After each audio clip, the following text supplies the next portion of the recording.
traverse tout le pays pour une interview. Je n'en suis pas à mon premier interview. C'est l'interview du jour.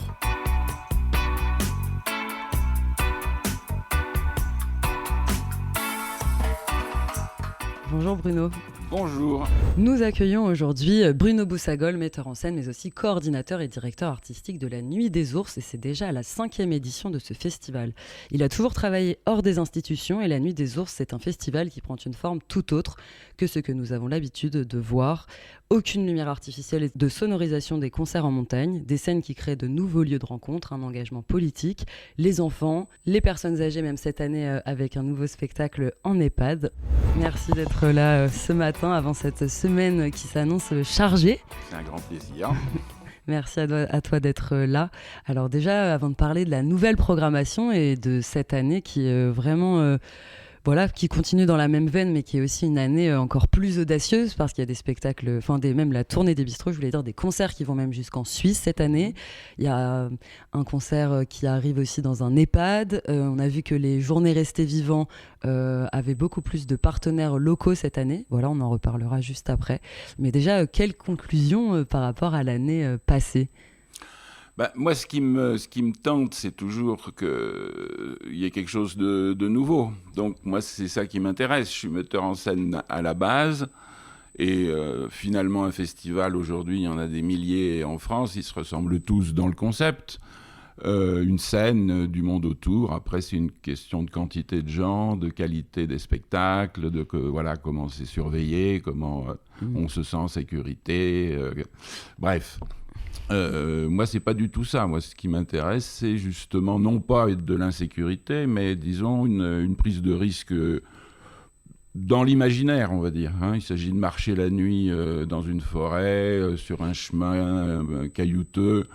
Voilà, personne ne s'est jamais foulé la cheville dans les 4 éditions précédentes. Mais on tente finalement, parce qu'on est dans le noir, d'avoir des émotions qui sont proches, au fond, de qu'est-ce qui se passe dans la nuit, toutes les nuits qu'on passe, quoi. Là, la différence, c'est qu'au lieu que ce soit nous qui fabriquions nos rêves, on nous les projette. Voilà, il y a des spectacles, il y a des personnes qui racontent des histoires, qui racontent leur passion d'un sujet. Et on a la marge, c'est au fond que j'ai choisi un guide, j'ai choisi de faire ça, d'y être.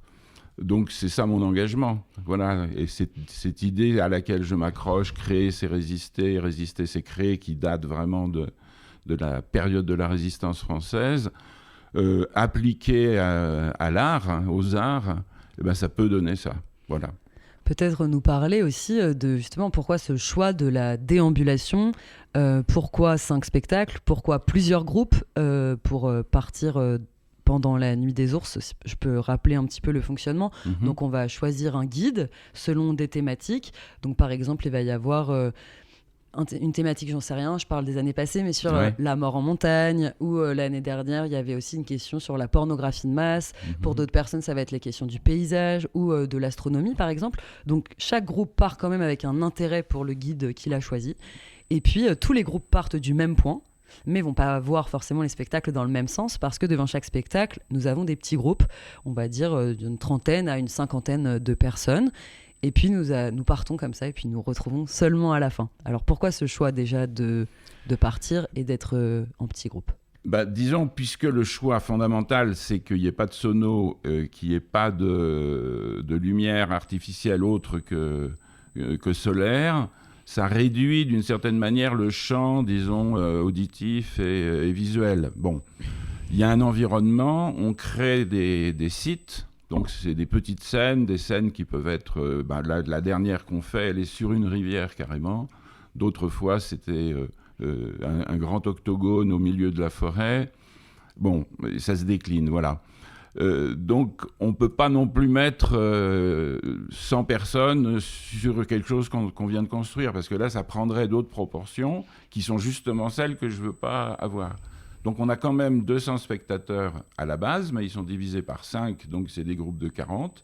Et à 40, en toute sécurité, on peut circuler. On peut se rencontrer aussi, ça compte aussi. Et puis si on est entre amis, ma foi, ou en famille, on est ensemble, quoi. On fait quelque chose ensemble. Ce côté d'être ensemble, j'ai beaucoup étudié, c'est la taille des groupes. De 60, 50, 30. Moi-même, j'ai tout essayé. Et on trouve que 40, finalement, c'est la bonne proportion. Il faut aussi que les gens restent groupés. Il ne faut pas trop se disperser. Si on est 100, par exemple, il faut au moins 5 minutes pour se retrouver. Donc, ce n'est pas bon du tout au niveau du rythme de ce projet, puisque c'est des permutations en fait, de groupes toutes les 25 minutes. Et le spectacle dure 20 minutes. Si on se plante sur plus de 5 minutes, c'est irrattrapable. Donc, on fiche en l'air le concept, en fait. J'ai une question, c'est quelque chose même qui me questionne au-delà de ce festival, mais c'est quand on crée et qu'on présente un spectacle, un concert, il y a une sorte de répétition forcément dans ce qu'on fait pour que la forme soit à peu près identique sur ce qu'on a imaginé pendant des mois ou des années parfois. Est-ce que tu as déjà eu l'occasion de parler avec les artistes de cette répétition ? Parce que finalement, au cours d'une soirée, pour avoir la chance de diviser ces petits groupes, les artistes vont donc répéter leur spectacle 4 ou 5 fois. Et puis, le premier spectacle souvent commence, vu que c'est l'été, le jour commence tout juste à tomber, et puis ça se termine et on est vraiment dans la nuit. Donc déjà, il y a une différence par rapport à ça. Parfois, il fait froid aussi. Et donc voilà, qu'est-ce qu'ils t'ont dit ? C'est évident que c'est une expérience, donc ça fait partie aussi du projet. C'est-à-dire, il y a l'expérience pour les spectateurs, mais il y a l'expérience aussi pour les artistes. Moi, ça fait 45 ans que je mets des spectacles en scène. Je me suis toujours arrangé pour que ce soit assez déstabilisant pour les comédiens ou les comédiennes avec qui j'étais, ou les musiciens. Faire le petit pas de côté, parce que s'il s'agit de monter un spectacle, la 100e mise en scène d'un Molière, ce qui est tout à fait respectable, bien sûr, mais enfin, en tout cas, moi, c'est pas du tout mon champ. Moi, mon champ, ça a jamais été. Donc, on est vraiment dans la notion de création. C'est très prétentieux, évidemment, parce que c'est se mettre à la place de Dieu, comme on sait. Mais au moins, je sais que ça n'a jamais été fait avant. Et les comédiens, sauf quelques cas, j'ai fait Phèdre, j'ai monté Médée, enfin, des très grands personnages féminins, en général, eux-mêmes, et c'est souvent des comédiennes avec qui je travaille, sont dans une aventure artistique. Et ça peut aller très loin, parce que ça m'est arrivé de monter des spectacles dans une piscine, par exemple, ou vraiment perdu dans la forêt, ou très loin, comme j'ai été à Tchernobyl, par exemple. J'ai joué devant le réacteur de Tchernobyl, je ne pense pas qu'il y ait grand monde à qui ce soit arrivé depuis l'accident.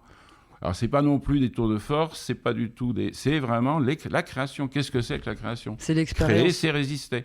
Donc, résister à quoi ? Alors, résister, au fond, au goût du jour, à la mode, à des choses comme ça. C'est-à-dire, on voit bien que le monde du spectacle, c'est un monde de production qui, quelque part, est de l'ordre de la distraction, finalement. Voilà. Moi, ce qui m'intéresse vraiment, et sinon, je crois que je ne vivrais pas, enfin, je veux dire, je ne suis pas suicidaire, mais ça ne m'intéresserait pas de vivre si je n'étais pas dans qu'est-ce qui va me surprendre dans la journée, quoi. Et dans la question, surtout je crois, derrière cette notion de divertissement, qui justement, aujourd'hui, c'est une question très mince quand on voit Netflix, par exemple, ou des plateformes comme ça. C'est à la fois très intéressant de pouvoir amener justement la création au plus près des gens, mais on confond souvent aujourd'hui divertissement et création au sens de l'expérimentation qu'on va vivre en tant que spectateur. Il n'y a pas forcément besoin, je pense, que ce soit quelque chose de sensationnel au sens qui serait forcément nouveau dans la forme, qui nous surprendrait parce que c'est waouh, mais cette expérience humaine finalement. Et c'est ça, je crois, résister, c'est créer. Oui, moi je reviens aussi à des formes, on va dire ancestrales, c'est-à-dire le truc basique. Moi je m'amuse toujours à me projeter dans le paléolithique. Donc évidemment on n'a aucun élément à part l'imaginaire et quand même quelques éléments qu'on peut supposer, quoi, comment les gens étaient. Donc en Europe, on pense que le théâtre est né en Grèce. Il est né sous cette forme-là, c'est-à-dire des énormes lieux pour jouer, un texte déjà écrit, des comédiens qui étaient en fait pas des professionnels, mais des personnes. C'était comme si on avait été élu en fait comédien par son quartier, mais non. Et avant. Voilà, il faut toujours se dire avant. Freud m'a beaucoup amusé quand il a créé son mythe de la horde primitive, parce qu'il n'y a absolument aucun élément pour penser que ça s'est passé comme ça.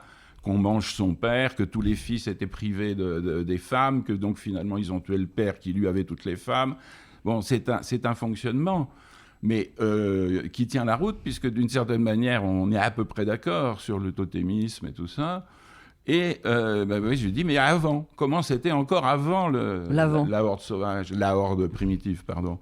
Et ça, c'est très intéressant au niveau du théâtre, parce qu'au fond, quelle est la pulsion première qui fait qu'un être humain va balancer quelque chose, va crier, Donc, pour moi, c'est fondé sur un nom fondamental qui est « je ne veux pas être mangé ». Bon, alors, il faudrait développer cette histoire, mais c'est ça, pour moi, la base être un, quoi, être un individu, être une personne. Bah, ça me fait penser au magnifique texte auquel j'ai assisté en venant la première fois il y a 3 ans, parce que tu parles de l'origine, et il y avait un très beau texte sur où est-ce que j'étais avant ma naissance, voilà, de 3 personnes avec qui vous aviez co-créé. Je trouvais ça fabuleux, en fait, de se questionner sur l'origine de l'origine. Enfin, où est-ce que j'étais avant ma naissance ? Et ça revient à dire le théâtre. Mais avant le premier théâtre, qu'est-ce qu'il y avait finalement ? Et il y a cette question dont Marie-Josée Monzin parle de manière très précieuse dans son livre Homo Spectator. C'est qu'elle parle du fait qu'on soit né finalement déjà comme des spectateurs à partir du moment où on pose notre main sur quelque chose et qu'on marque notre empreinte. Dès qu'on pose notre main devant nous, voilà, même ce qu'on fait avec les enfants, de faire le tour de la main avec un crayon, finalement, il y a cette idée que, hormis le fait que des choses viennent de l'extérieur et qu'on crée des spectacles, c'est qu'on est déjà dans l'envie et avide de l'autre et de la rencontre et de la surprise. Et c'est ça qui, je crois, est très précieux dans la manière dont ce festival est construit aussi. C'est de dire que tout le monde peut être et ressent. Oui, c'est ça. C'est-à-dire, je pense aussi que le spectateur précède l'acteur de toute manière. Donc ça va tout à fait dans le sens de ce que tu as dit. L'acteur, c'est un spectateur particulier. C'est-à-dire, c'est un spectateur qui quitte le cercle des spectateurs, qui se met au milieu du cercle, parce que je pense que c'est vraiment ça la forme primitive, qui dit quelque chose au spectateur et qui retourne chez les spectateurs. Donc il a une expérience particulière, mais pas plus. C'est vraiment un bouger de spectateur. Et on le voit bien même quand on veut devenir, mettons, comédien, ou qu'on a cette expérience scolaire, tout simplement. On voit bien qu'on était d'abord des élèves, et puis à un moment donné, on va jouer, et puis après, on va redevenir un élève. Donc c'est très, très simple, en fait. On va marquer une petite pause musicale pour continuer, et puis on parlera juste après justement de cette nouvelle édition. Alors on va écouter Sinead O'Connor, musicienne irlandaise décédée il y a seulement quelques jours. On vous laisse écouter. What else should I be? All apologies. What else should I say? Everyone is gay. What else could I write? I don't have the right. What else should I be? All apologies. In the sun, I feel as one. In the sun, I'm buried, buried, buried. I wish I was like you, easily amused. Find my nest of soul. Everything's my fault.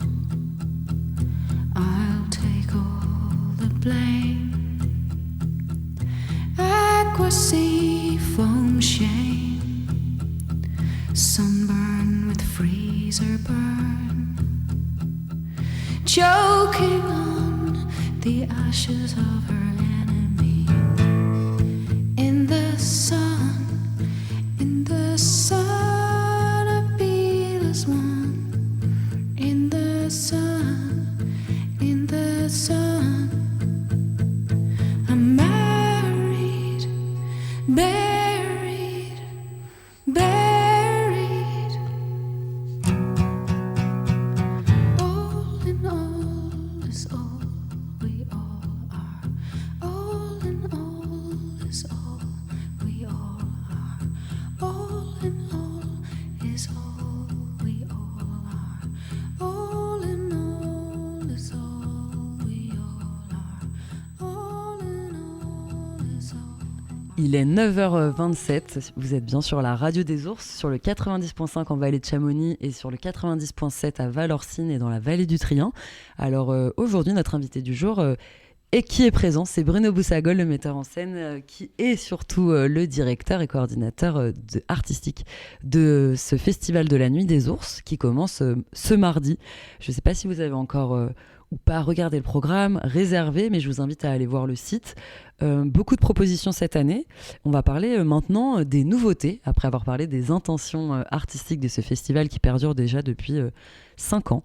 Il y a un événement qui se passe dans un EHPAD cette année. Oui. Et c'est quelque chose qui paraît finalement assez logique, assez simple, parce que évidemment que tout le monde, de petit à grand, a le droit de voir de l'art, des spectacles, des concerts et de ressentir des émotions. Alors est-ce que tu peux nous parler de cette intention et puis de comment ça s'est produit pour se faire ? Est-ce que ça a été fastidieux, plutôt facile ? Faut reconnaître qu'il y a une difficulté dans la Nuit des Ours, c'est tout de même de se déplacer sur des chemins et que donc, bon, il y a un moment donné où on sent qu'effectivement, c'est pas une question que d'âge, c'est une question d'état physique. Donc, on n'a pas encore résolu le problème pour les handicapés physiques, parce qu'au fond, il y a déjà des machines qui s'appellent les Joëlettes, mais c'est très compliqué tout de même de mettre ça en place. On y arrivera un jour. Et puis autrement, les gens qui ne se déplacent plus, quoi. Donc, effectivement, cette année, j'ai proposé à l'EHPAD de Chamonix d'accueillir au fond un spectacle. Donc, ce seront des chants populaires italiens, Cantaliso. Et voilà, en fait, c'est une relation facile à établir. Il suffit simplement de faire la démarche.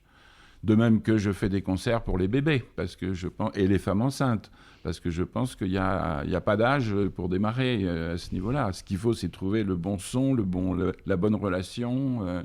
Voilà, donc c'est de l'écoute sonore, tout simplement. Moi, ce que je propose est très simple. Ce qui est compliqué, c'est de mettre en musique, en place ce modèle. Mais autrement, à partir du moment où l'artiste et le spectateur sont mis ensemble, c'est comme si on était autour d'une table et qu'on mangeait quelque chose de bon, quoi. C'est mieux de manger quelque chose de bon, en effet. Donc on va espérer que les choix soient de qualité. Et puis dans tous les cas, quand il y a beaucoup de propositions assez différentes, que ce soit en spectacle vivant, concert, des choses aussi qui se produisent dans le moment, parce que même si les personnes qui ont produit ces spectacles, c'est des choses qu'ils ont sans doute, pour certains, déjà présentées, pour d'autres, il y a aussi des formes nouvelles, ça c'est à préciser, et des choses qui sont créées pour la Nuit des Ours. Tout à fait. Dans tous les cas, ça reste une expérience de créer ou de présenter ces créations dans ce paysage. Forcément, ça fait résonner les choses autrement. Dans les nouveautés aussi cette année, il y a des partenaires locaux, comme la Petite Université, pour rester vivant. C'est aussi intéressant, j'imagine, après 5 ans, de voir qu'il y a beaucoup plus de relations et qu'il y a quelque chose de transversal aussi par rapport à l'endroit où on se situe. Oui, c'est toujours une difficulté quand on est producteur de sens, on va dire. C'est qu'on a l'impression, souvent fausse, au fond, qu'on est un peu tout seul à faire cette production. Moi, j'ai toujours pensé l'inverse, c'est-à-dire qu'il y a des producteurs de sens dans, par exemple, une vallée. C'est une chance inouïe de vivre dans les conditions dans lesquelles on vit, c'est-à-dire dans une vallée. Et dans cette vallée, il y a beaucoup d'associations. C'est un trait très français, ça, de se structurer en association 1901 pour jouer aux boules, pour aller à la pêche, mais aussi pour chanter, pour faire du yoga. Enfin bref. Donc la question, c'est de créer des ponts, des relations, de trouver au fond du sens à partager avec des associations, des structures. Et bon, la petite université, c'est évident que c'est une structure qui travaille sur la pensée, la découverte, une certaine pédagogie aussi. Donc c'est des relations que j'ai établies très tôt. Et d'ailleurs, la petite université fournit depuis 3 ans des guides. Donc c'est pas nouveau. La nouveauté, c'est les Zouz, donc un groupe féministe récent sur la vallée de Chamonix, et le Butch à Butch, qui est une structure historique, on va dire, de la vallée, dans tout ce qui est, j'allais dire alternatif, mais alternatif dans un sens très constructif. Et enfin, c'est toujours constructif d'être alternatif, mais disons que là, il y a une aide technique, par exemple, on nous aide sur les scènes, à construire les scènes, et puis toujours à réfléchir et à mettre les gens en relation. Voilà, donc ça, c'est maintenant assez abouti avec ces 3 associations. Il y a les Amis du cinéma aussi, avec qui on est proches. Donc pour moi, c'est une dynamique pour les années à venir. C'est-à-dire que trouver de plus en plus des choses à faire ensemble, quitte à ce que, bon, la Nuit des Ours, ce sera une entité, mais disons qu'au fond, on fasse des choses ensemble pendant X temps, d'ailleurs. Nous, on s'est bloqué sur une semaine, mais moi, je fais déjà de la programmation dans l'année. Hein. Ça s'appelle ah ben ça y est, j'ai perdu le nom. Les 4 saisons. Donc, c'est dans l'église de Valorcine. Et puis, dans l'idéal, au fond, on pourrait tout à fait produire des choses tous les mois. Enfin, voilà, il n'y a pas de raison de se cantonner à l'été, quoi. Il n'y a qu'une raison, c'est le temps. Mais en même temps, on s'aperçoit qu'on est coincé parce que ce n'est pas si vrai avec le changement climatique. On n'est pas qu'en plein soleil au mois d'août. Oui, voilà. Ça c'est certain. On a déjà vu rien qu'en début de semaine, il y a de la neige qui est retombée à 2000 mètres. Donc voilà. Pour les Nuits des Ours également, l'année dernière et les autres années, c'était 2 nuits qui se succédaient. Donc le vendredi soir par exemple et le samedi soir. Cette année c'est sur 2 semaines, enfin à cheval, c'est à quelques jours d'intervalle, mais il y a une première nuit qui est le 4 août et la seconde le 7 août. Qu'est-ce qui était important pour toi de dissocier ces 2 nuits ? Pour essayer de tenter vraiment 2 aventures que même nous qui vivons, parce qu'on n'est pas très nombreux à s'occuper de la Nuit des Ours, c'est 15 personnes, hein. Donc, ça demande beaucoup d'investissement, beaucoup de réserves, en fait, beaucoup d'énergie. Alors, je ne dis pas qu'on va se reposer entre le 4 et le 7, parce qu'en fait, il y a plein de choses. Il y a un bivouac, il y a une soirée consacrée à Valorcine en tant que village qui a aidé des Juifs à survivre ou à passer la frontière. Voilà, donc... En fait, on n'arrête pas. Chaque jour, il se passe quelque chose. Mais disons, c'est pour aussi que ça se colle pas, tout simplement. Voilà, une fois de plus, c'est une expérience. La Nuit des Ours, c'est expérimental. Il n'y a pas de... On parlait de répétition, mais au fond, même un spectacle répété 5 fois de suite, on ne va pas dire que c'est pas le même, mais il y a un effet de répétition, il y a un effet du temps qui fait, du froid, plein de choses, en fait, interviennent. Donc, on voit vraiment... Les comédiens ont toujours tendance à dire on ne joue pas 2 fois la même chose. Bon, c'est un peu une tarte à la crème. Là c'est pas loin d'être vrai. Parce qu'effectivement, on peut démarrer, il va faire 20 degrés, et à minuit, il peut faire 10, peut-être même moins. Je rappelle aussi qu'en dehors de ces Nuits des Ours, il y a la tournée des bistrots qui sera du 1er au 8 avec une dizaine de groupes qui vont traverser la vallée. De Chamonix jusqu'à même la Suisse. Oui. De Servoz à Trien. Oui, de Servoz à Trien, donc même plus loin que le départ, plus loin que Chamonix. Donc tout le monde peut s'y rendre, c'est gratuit et puis ça permet aussi de faire vivre aussi les villages, de se retrouver. C'est un moment important. L'inauguration sera chez Guy, donc dans le petit café presse de Valorcine, qui est un espace vraiment de rencontre entre toutes les personnes. On le voit déjà le mardi après-midi après le marché. Et c'est important d'avoir ces endroits-là, je crois, dans les villages. C'est un peu comme...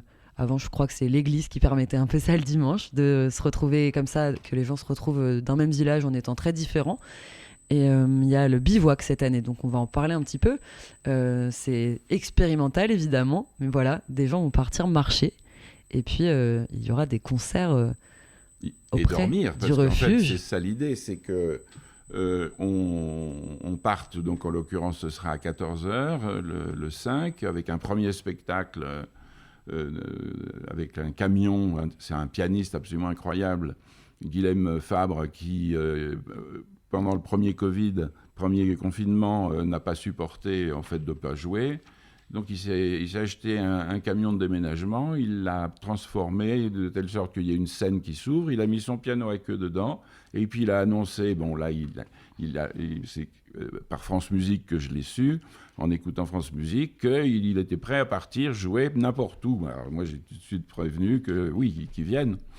Et je l'ai pris 5 fois il y a 3 ans sur la vallée, justement. La première tournée des bistrots, qui n'était pas des bistrots, c'était une première tournée, c'était avec lui. L'idée est venue de ça. Et après, on va marcher pendant 2 heures, 2 heures et demie. Donc on ne dit pas où on va, mais on monte, quoi, hein. Donc il n'y a pas de 50 endroits, il y en a 3 ou 4 pour monter quand on est à Valorcine. Et puis on va installer un bivouac, et à partir de ce moment-là, il va y avoir 6 ou 7 concerts jusqu'à 9h du matin. Voilà, donc il y a quand même une période où on dort, mais et on revient vers 11h du matin, en gros, à Valorcine. On terminera en parlant peut-être de manière transversale. Il y a aussi des ateliers qui sont proposés voilà, sur cette semaine. C'est ça, c'est-à-dire que ça a toujours été, ça, les ateliers, enfin disons dès la 2e année, parce qu'il y a la journée, il y a plein de gens qui sont disponibles au fond. Et pendant 2 heures, parce que ce sont des ateliers de 2 heures, donc c'est plutôt aborder des questions, aborder des choses qu'on n'a peut-être jamais fait de sa vie. Il y a par exemple un atelier qui est spécialement fait pour des gens qui sont persuadés qu'ils ne savent pas dessiner. Et donc la gageure, c'est que, au bout de 2 heures, ils vont faire un autoportrait, ils n'en reviendront pas que d'être capables de faire ça. Avec quelqu'un qui se prétend, et elle a juste raison, qu'elle peut amener les gens à ce niveau. Mais il y aura aussi toute une réflexion sur qu'est-ce que c'est que l'art et la psychose. Bon, c'est pas du tout des sujets, on a l'impression que voilà, ça se traite à l'université ou à France Culture ou je ne sais où. Ben non, on va le faire nous ici parce qu'on a les moyens. On a les personnes aussi qui sont en mesure d'en parler. Et puis tout se décline. Hein. Il y a bien sûr un atelier d'écriture, j'allais dire bien sûr parce que ça fait partie des ateliers maintenant les plus courants partout. Mais la personne qui va aborder la question l'aborde à sa manière, on va dire. Il y a des ateliers philosophiques avec les enfants, avec les adolescents. Voilà, on se confronte au fond un peu à à plein de domaines. Et peut-être que par cette confrontation en vacances, on va se dire à la rentrée, tiens, et si je continuais, et si je trouvais un atelier philo, et si je faisais de l'écriture, enfin, ou du dessin, ou du yoga, ou de la cueillette, etc. Les ateliers sont Il y en a autant 25. Liés à la nature Beaucoup. aux questions aussi du travail artisanal et manuel. Par exemple, on va avoir de la vannerie, de la laine feutrée. Il y a aussi tout un champ justement d'écriture sur le dessin et aussi le rapport au corps avec le yoga. Mais on sait très bien que ça se limite pas simplement au corps, c'est aussi à la pensée. Voilà. Merci Bruno d'être venu au micro. Mais c'est un grand plaisir, surtout avec la radio des ours. On se retrouve lundi, donc 1er, à l'inauguration du festival. Mardi 1er, chez Guy, pour l'inauguration du festival et pour cette grande semaine qui va être très chargée.